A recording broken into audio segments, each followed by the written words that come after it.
But let's talk a little bit about being a 6'2", finding out about being a 6'2", because you're on the roof, and your husband's a 3'5". Okay, so so when you first found this, you were already on the roof then. Yes. And did you feel like, what, reflecting it on that, were you able to say, oh, I remember, I can resonate with when I went on the roof? Like, did you feel like there was? Oh yeah.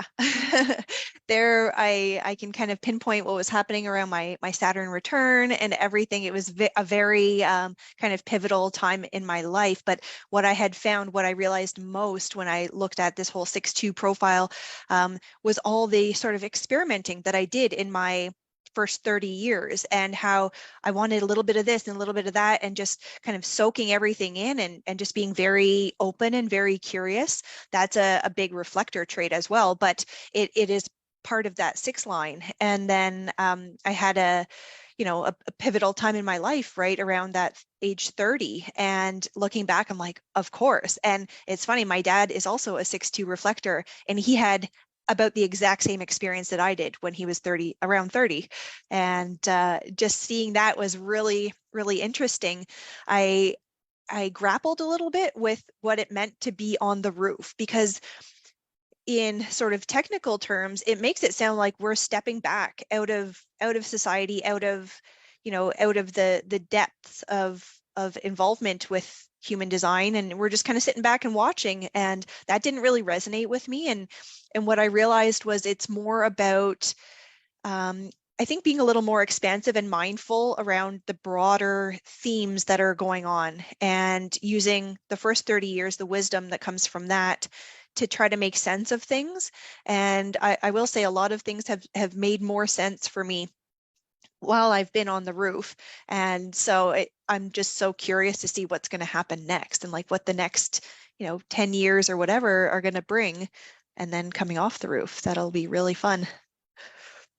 Yeah, I always felt like the way that when you read about the 6 line and the 3 phases, so for those who are not 6 lines, or don't know, or have not investigated enough, the idea of a 6 line profile is that up until your Saturn return, you kind of live life thinking you're a 3rd line. So you're learning through what doesn't work. There's this experiential learning, lots of trying all kinds of things, sometimes some crazy things, having experiences that people often look at like, what did you think was going to happen when you did that, right? But you learn through this trying of all kinds of things, but you don't have the innate resiliency that a 3rd line has.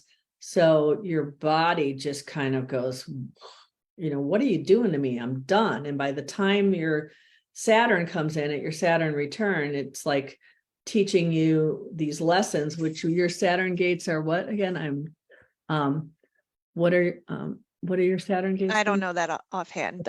Your Saturn gate is 28, which is the gate of struggle, and 50, which is the cauldron. That's all about nurturing. And so your struggle, the gate of struggle, or it's not struggle, it's part of the channel of struggle. It's the gate of the game player. It's the gate of the adventurer. It's all about life having meaning. And gate 50 is all about, it's part of the defense circuit. It's this nurturing mama bear energy of, I'm going to protect my tribe. But for me, mine is the gate of the narrative, right? I have gate 13 for both of mine. So for me, when I went on the roof, it was really about who am I, right? Like Saturn was like, who do you think you are? What are you doing? This is not who you are. That's what Saturn was saying to me. You're trying all this stuff and it's not working because that's not who you are. And so I went up on the roof, and a lot of that time was kind of just gently trying all these things and figuring out who I was. I went from like crazy downtown Chicago, up all night kind of lifestyle to, in the suburbs, mom wearing, simple clothes I picked up off of when I was shopping at Costco or something, just for a little while, like so far of a switch, right? Like, I'm going to be simple, and tried all these different things, and then went through all these gamuts of things in so the roof itself was not the same. I mean, towards the end of the if I was working in retail fashion again, but it's all this like investigating of things on a much less, it doesn't have the same danger, like crazy risky behavior that the first phase has. We're still figuring things out, right? And then we come off the roof at 50, and for me, Saturn again was like, okay, so who are you? Mm-hmm. You did the mom thing. Your child is grown, you know, you've gone into these different things. Now, who are you? And so when I came off the roof, there was this deep feeling of, yeah, I know who I am, and I got to start actually being it.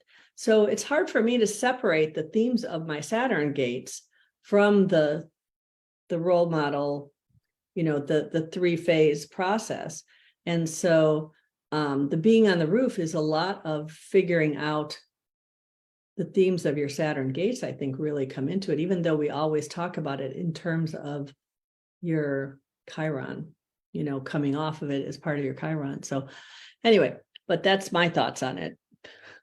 So yeah, I think that being on the roof, and I mean, being a reflector, there's always, reflectors are, I mean, just innately curious. That's why we're completely open. So we're influenced by all these different things, and it's allowing ourselves to experience this curiosity without any commitment. And that's being on the roof. It has given me this sense of, it's okay to dive deep on an area, something I'm curious about. Like I went pretty deep into gardening and growing my own food, but I haven't committed to doing this for the rest of my life. It's something, it's almost like a test run to see how it feels.